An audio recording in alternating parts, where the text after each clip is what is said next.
Welcome, everyone. Thank you for joining us today for our session on smarter equipment management using AI and analytics. Leading the session, we have Jean-Michel Gard, Senior Product Manager, and Zaman, Executive of Product Management for USCAN. Be sure to check our RSNA Event Center page for other upcoming sessions leading up to RSNA. Jean-Michel Gard has been on the path of innovation with us for over 35 years, from selling machines in the field to ensuring connectivity with the emergence of the internet to continuously driving to improve the customer experience during the life cycle of the equipment with predictive services, which is our topic of today. Zaman weaves his deep understanding of customer knowledge and insights into products with more than 25 years of experience developing for evolving customer needs. He started his career as an engineer designing for the field, but for the last 14 years has been focused on driving solutions for our customers in the field today and supporting their visions for the future. Before we begin today's session, I'd like to go over some small housekeeping items. So this is a webinar format, which means attendees are in listen and view only mode with no ability to unmute or start your cameras. Closed captioning for the hearing impaired has been enabled, which you can activate using the show captions icon on your Zoom toolbar.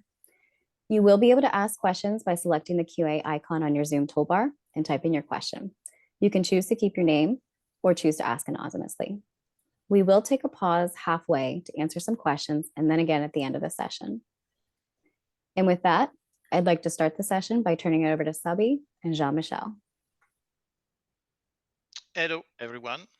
Welcome to this webinar. Good morning and good afternoon. I just would like to get started around the concept of what we call the black swan. In few words, the black swan theory is a metaphor that describes an event that comes as a surprise, as a major effect, and is often inappropriately rationalized after the fact. And I'm sure that you face this situation on a Monday morning with a crowded waiting room when after the first patient scan, the system is going down, and that you have to manage the patient stress, the rescheduling of these patients, and figure out when the system is potentially going to be repaired so that you could resume your activity. And this is really what we could call a Black Monday. In conclusion, I could tell you that expect the unexpected. And this is what is going to happen every day. If you could move to the next slide, please. So what does it mean in the real world? And here I picked, three scenarios across different modalities to give you an idea of what is the estimated impact of an unplanned downtime event that I was kind of describing for this Black Monday. The first one is about a CT tube failure or X-ray generation chain issue. This is usually driving an average 2 days of unplanned downtime with a potential loss of 40 to 50 examinations depending on your activity. The second one is about 1 day of downtime for an MR system. That is potentially driving a loss of revenue of about something like 45K, considering direct and indirect costs. And lastly, if we consider an interventional system issue related to an X-ray tube or X-ray generation chain failure, that is potentially 2 to 3 days of unplanned downtime generated. And I would add as well that here we are having a system used for invasive procedures and for which it's critical to avoid any patient care disruptions. All of these estimated, in fact, have been calculated, taking into consideration the imaging department only. But you could imagine very easily that impact is much more broader and could impact the whole patient care plan when it comes that images are needed for a surgery. So it's really important here to consider that the unplanned event as part of the black swan concept has a direct impact on the workflow, on the operation, and much broadly at the hospital level. If you could move to the next slide, please. So that's just to explain what is our journey. Historically, when I started my career at GE Healthcare as a field engineer, all events were unplanned. And the strategy was very basic. You go on site, you try to repair. If you need parts, then you have to go back, order the parts. So it's also really the longest unplanned downtime. And if we do take the car analogy and the fuel level, which is very easy to understand, that means that we were running out of fuel without any warnings, which is the worst scenario, generating most of the unplanned downtime. And, when we move in the year 2000 with what we call the proactive services, aim was to collect data out of our systems and detect when some parameters were going out of specs so that we could trigger an alert and be better prepared for a corrective repair, enabling a significant reduction of the unplanned downtime, which was kind of estimated around 16%. I would say that coming back again to the car analogy, we had the level meter with the red light flashing at that time. That was a really great improvement. However, it wasn't enough to know if we could reach the gas station and what was the remaining mileage available before running out of fuel. And I would say that in the year 2015, we started to explore how we could innovate more and reshape the way we could deliver, services with the emergence of AI. Our vision has been guided with the following principle. What if we could go beyond 60% reduction of the unplanned downtime? What if we could have an estimated lead time to failure of the key components, such as X-ray tubes, coil, detector, MR, HV tank, patient table?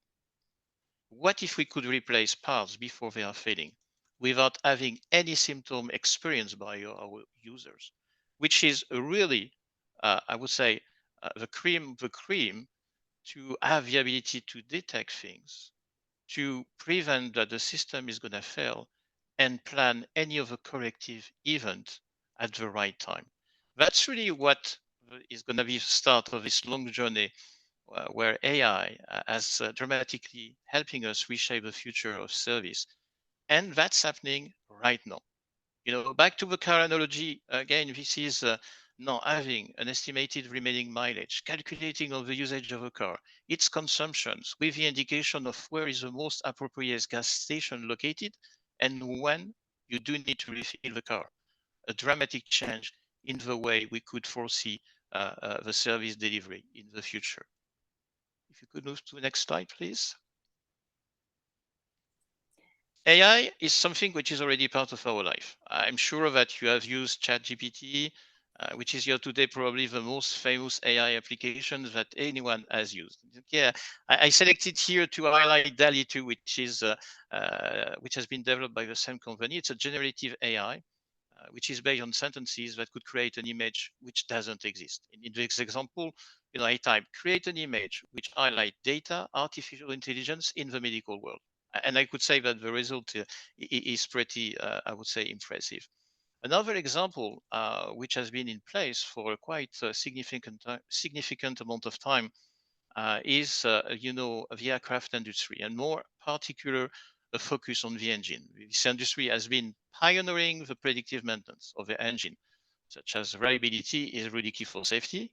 You will hate to fly if you feel that the engine is gonna die between, I would say, Paris to Chicago, and having analytics used to for a smarter management of the maintenance, which is going to drive a minimum disruption of operation and increase uptime, is critical for the aircraft industry. AI has enabled to go far beyond in the aircraft industry, the traditional number of flight hours that was kind of the way to conduct a maintenance. Well, we are now using tons of parameters which are collected, not only related to the engine, but also to the environment, to the operation, so that they could build what we call a digital twin of the engine, so that there is a unique model and everyone knows exactly when a preventive actions needs to be taken to minimize any of the disruptions, which is really key. And this is what we are looking for into our healthcare industry. If you could move to the next slide.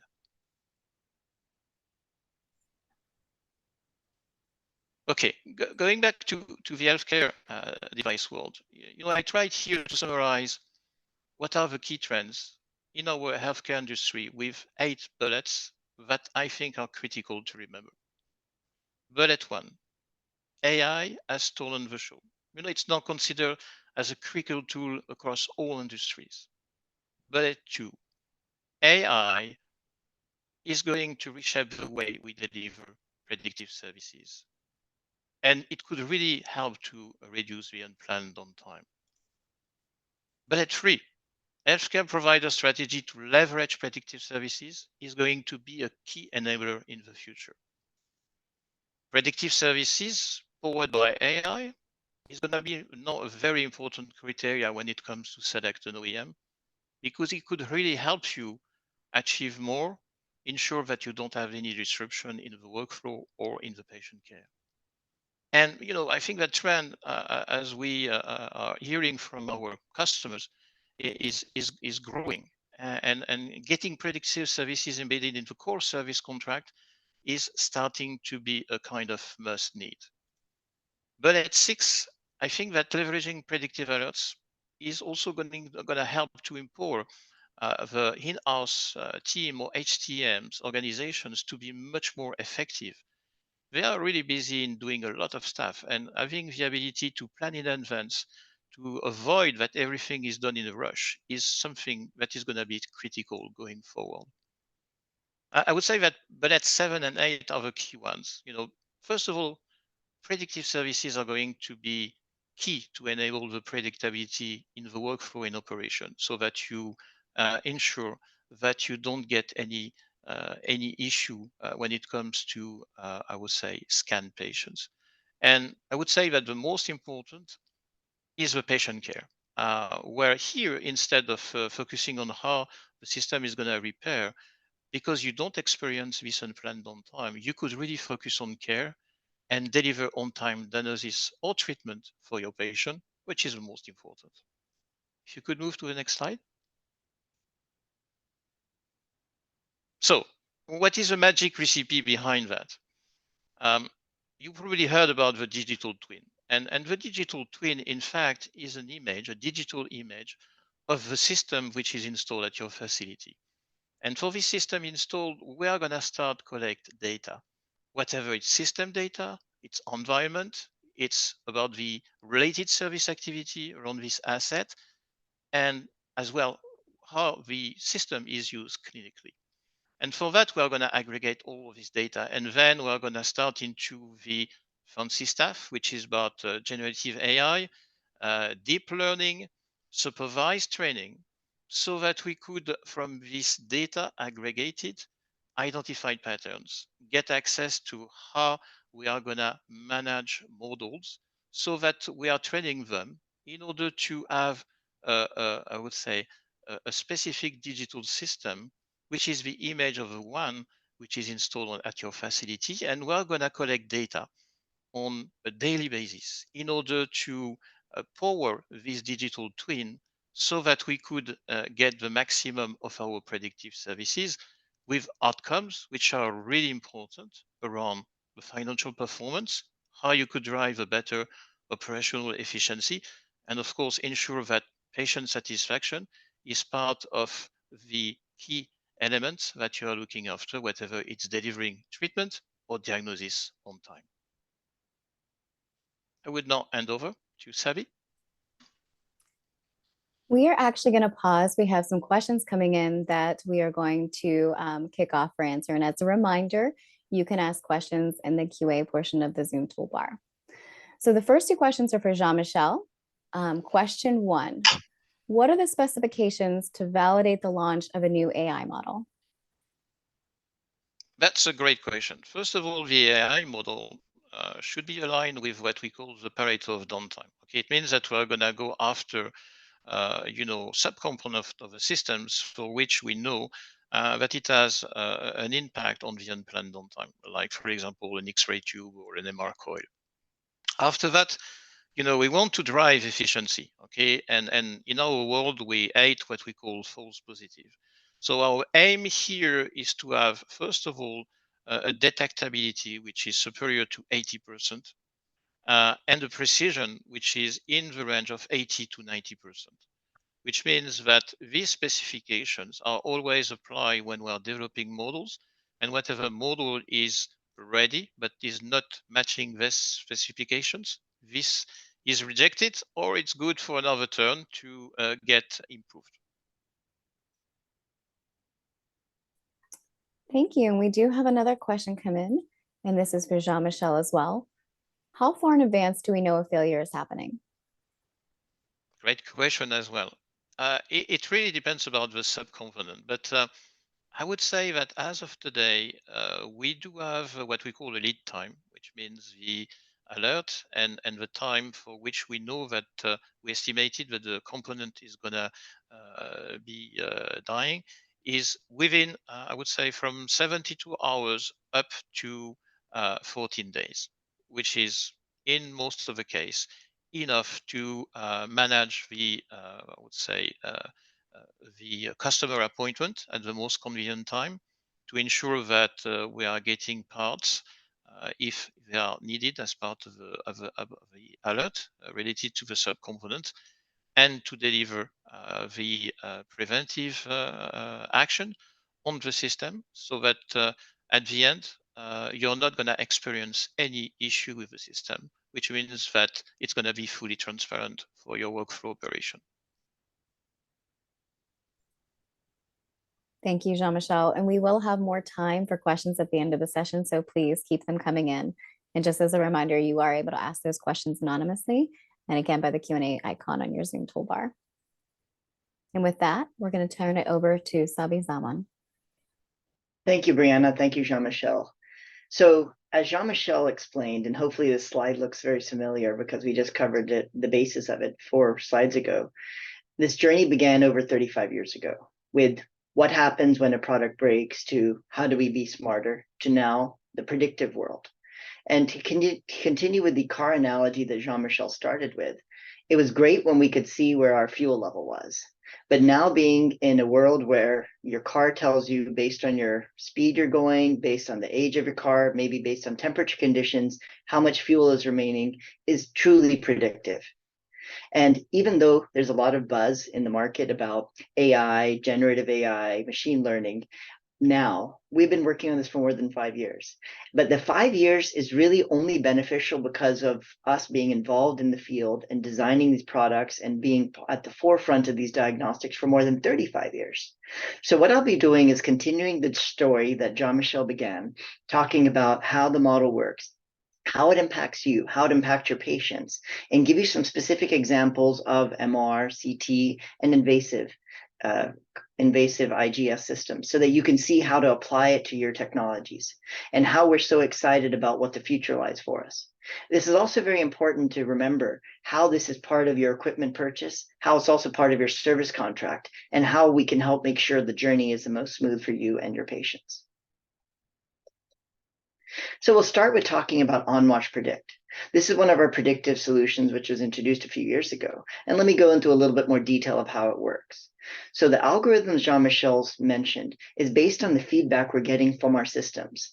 When we talk about patient handling, it could be the table. So what are we having on the sensors in the system? What are the mechanical, electrical, software alerts we're receiving throughout? You could look at the MR amplifiers, you could be looking at the power electronics, you could be looking at the magnet.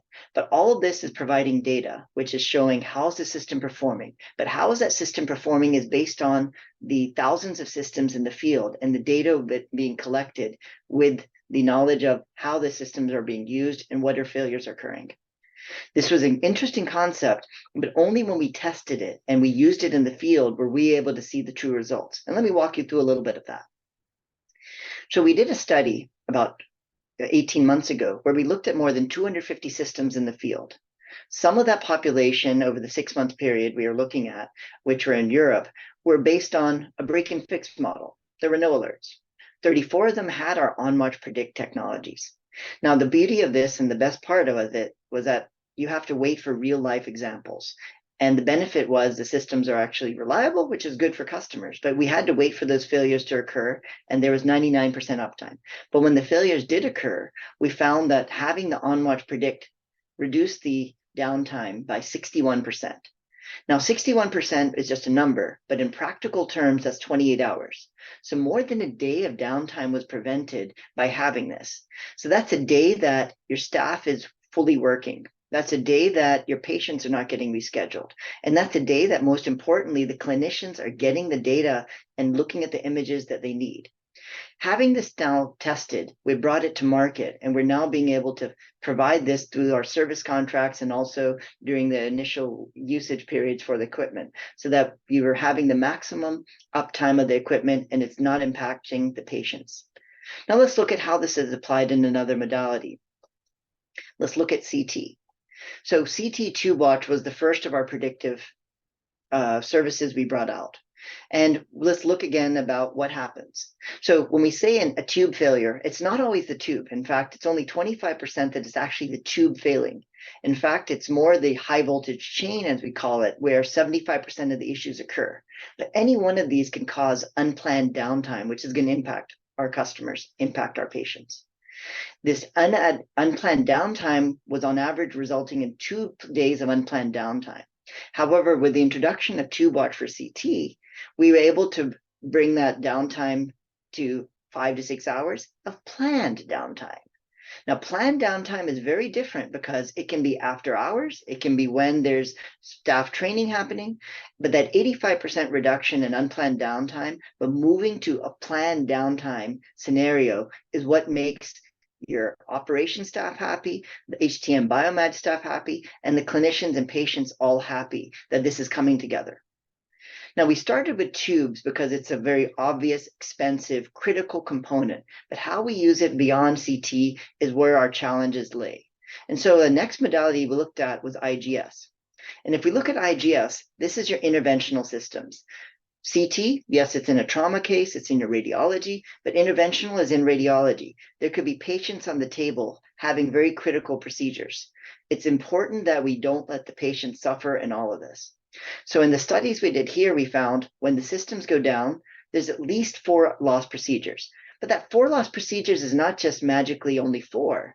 It's actually 70% of that is staff having to move those patients to another day if it's non-critical, moving them to another system, moving the less acute cases back and letting those important cases happen first. But the 2 to 3 days of downed system is what we wanted to get at. And how do we move to move from unplanned to planned downtime?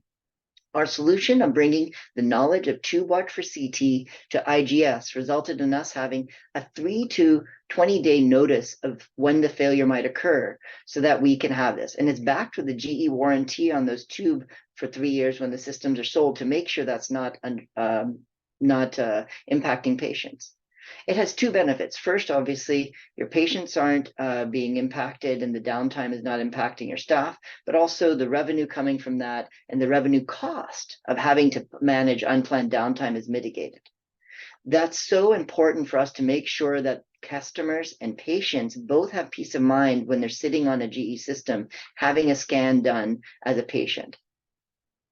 The in-house staff, the engineers who are involved in this also tremendously benefit from this planning so that makes their schedules more efficient and also make sure that their schedules are not disrupted so that they can work on the systems that need to be focused on first. Let's take this a little further.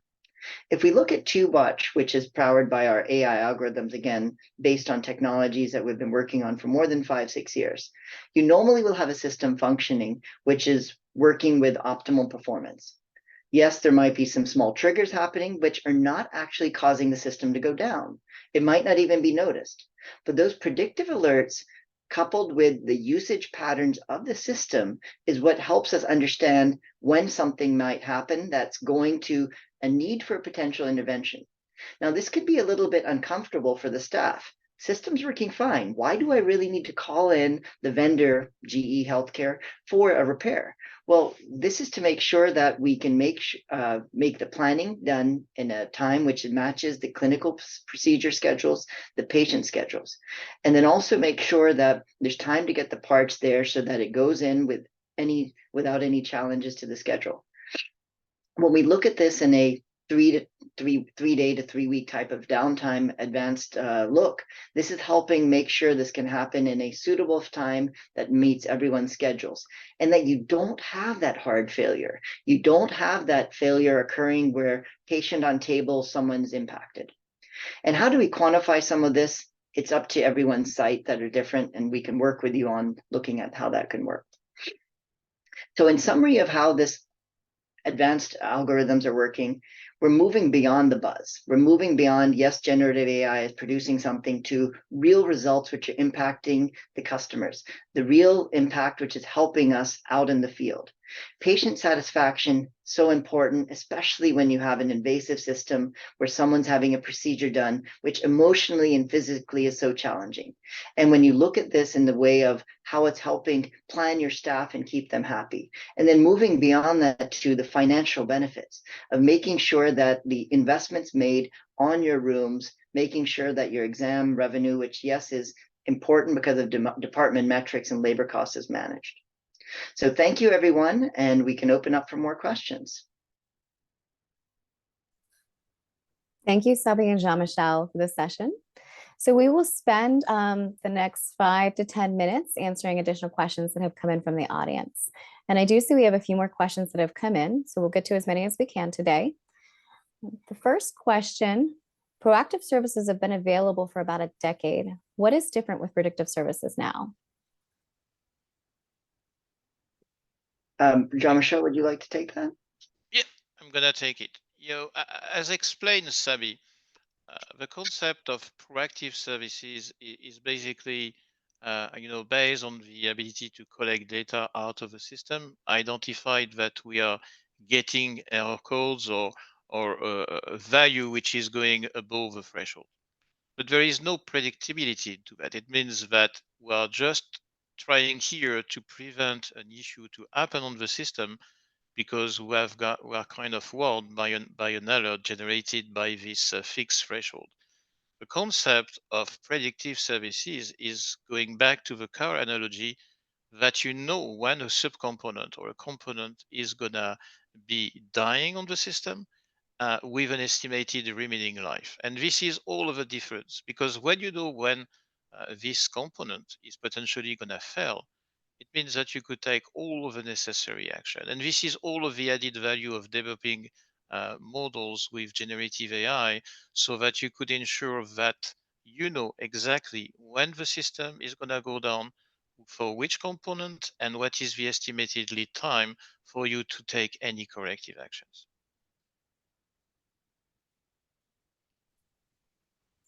Brianna, Thank do you, you have? Jean-Michel. We have a couple more questions. So we have a question that came in that says, but isn't it costly to change the tube when it still has half-life and can serve many more months and years? Sabi, this question is for you. Sure. Great question. And we shouldn't really think of it as half-life because half-life would mean if the system's going to work, the tube's going to work for 2 years, we're leaving it with a year available. Really, it's more at days and months remaining. So yes, you could say as a vendor, we would want to maximize the time, especially if it's under warranty, to keep it there. But really, we're in the world of customers expecting the most. They don't want that downtime. And so, yes, having that with days and weeks in advance, pulling it out to avoid the downtime is really the right thing for the customers and honestly the right thing for our staff. If we have an engineer installing a system, that's planned. If we have an engineer planning to go and replacing a tube, again, it's our scheduling being better, but also helping the customers. So there is a small cost, you could say, on the physical time remaining, but on the backside, the cost to our processes is outweighed by that. And the cost, the benefit to the customer even further outweighs that. So great question. It's not with half its life remaining, it would be days and weeks. Thank you. Thank you, Sabi. And we have another question, and Jean-Michel, this is for you. Are the replaced tubes tested to determine when they would have actually failed? Yeah, that's again a great question. We do have a process internally to make the assessment when a tube has failed. So what we observe, because we are still, the AI model are, I would say, are all the time under what we call maintenance. It means that here we are able to determine where we are in terms of the overall precision of the algorithm and what is the estimated remaining life of the tube. And for sure, we are doing autopsy of the tubes so that we align with what the models are telling us, with what the field is telling us in terms of the tube failure. It's something that today we could estimate in terms of the precision, overall precision for tube watch to be above 87%. 87%, it's really a significant, I would say, precision. that we could measure based on the return of tubes for autopsy, the alerts, and the feedback from the field. Thank you, Jean-Michel. And another question that has come in. So do you believe the future is to have data-driven business models to match the healthcare transformation? Jean-Michel, I'd like you to kick this off, or Sabin. Sure, I can start, and then JM Yeah, can add on to you that. could start, Sabi, and then I could. So, absolutely, yes. Thank you very much for the question. Data is definitely part of the healthcare transformation, and it's part of every part of the way the hospital work in the site. Data is what makes sure that when a patient goes to one site, that they can have their record available anywhere. But when we think back to our models of how the products are purchased, how the data is used, how the cost benefit analysis, the data is then behind it. But in getting to the specifics of what we're looking at, the way the machines are used, understanding the benefit of having that versus the costs of waiting for something to go down, absolutely, we see the future as that being part of the way the products are purchased, and also the way the ongoing services related to the products are purchased. And it's coming from customers. They want to see how GE is putting our money where our mouth is. They want to see that we're taking skin in the game and not just leaving it to customers to face the challenges on their own. Jean-Michel gave some wonderful points on one of his slides. Jean-Michel, if you'd like to build on that with some of your thoughts on how the future is going to be different now that we're connected and have the data coming from the systems. Yeah, I think that again it was a kind of dramatic change when I started working for GE Healthcare a long time ago. Everything was unplanned.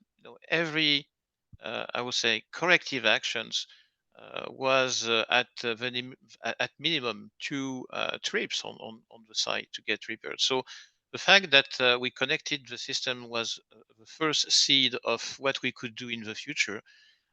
But we do have now tons of data that we are collecting that could help take the right decision.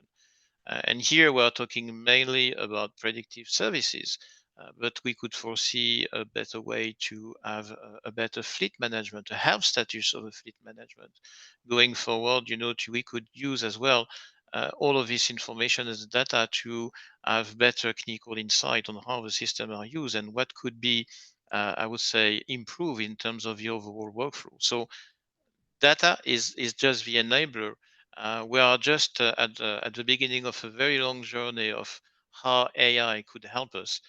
And I think that we have not still figured out where we could go with this artificial intelligence. Thank you, Jean-Michel and Sabin. So we actually have 2 more questions that have come in, and I think this builds off a little bit of the previous question. So how do you think AI is going to reshape the service delivery in the coming years? I could take that one. Please. I think that, as you know, when the system is estimated to fail, that's the biggest driver. That's the biggest differentiator. In the past, you have no clue when you're going to switch on your CT system, on your MR system, but it's not going to start in the way you want to you want to go and scan patients. So yes, this differentiation is huge. It means that you could anticipate the unplanned downtime, and my dream is to aim for 0 unplanned downtime. So it means that you never see your system failing. Everything is planned in advance, and maybe the future step is that the system is going to order parts, itself, so that it's going to be a direct, I would say, type of what we call service request initiated by the system, which could drive to an FE appointment, automatic field engineer appointment. That's really, we are opening the door to a future where I think that we're going to reshape completely the way we are delivering services. And that's really my dream. And that's what I'm working for more than 10 years. And predictive services, as we are today, is probably one of the first steps before we could go, I would say, beyond all of the expectations that CXOs, radiology manager, or HTM manager could have when it comes to deliver predictive services in their facility. If I could add, the same way that we see Chat GPT is becoming part of how consumers are consuming data for their personal life, but also for their healthcare, and how AI is helping radiologists understand which nodules are more are benign or need to have a biopsy. And in the same way that it's helping make the clinicians more efficient, what's really important is to remember how AI goes beyond just the clinical side, but to the operational as well as to the maintenance and the overall future planning of equipment. So definitely AI is going to keep adding more into it. And it's our responsibility as OEMs and the general healthcare industry to maximize that benefit. Thank you both. And so we have one more question, and this is for Jean-Michel. So for TubeWatch, what is the current performance you're measuring on the installed base?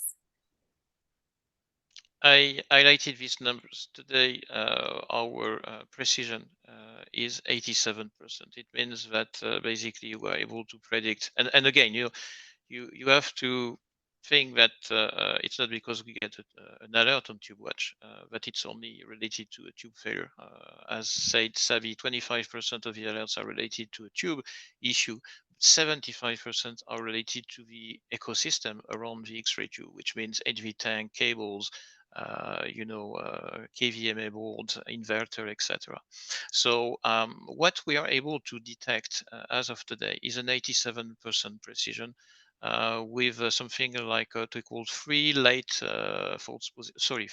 duplicates, which means we are a little bit late to predict the tube failure, and a ratio of about something like 8%, which is related to false positive, which means that we get alerted, but we don't find anything wrong with the system.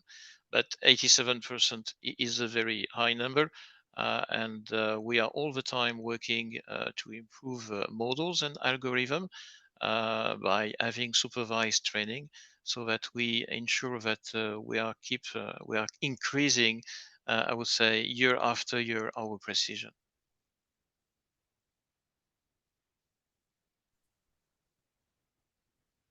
Thank you very much, Jean-Michel. And we have no more questions that have come in. So thank you both, Sabin and Jean-Michel, for the session, and to all of you for joining us. If you are joining us at RSNA, please visit us at booth 7326. If you are not joining us at RSNA, please continue to visit us on gehealthcare.com services. Thank you all and have a wonderful day. Thank you very much. Thank you very much.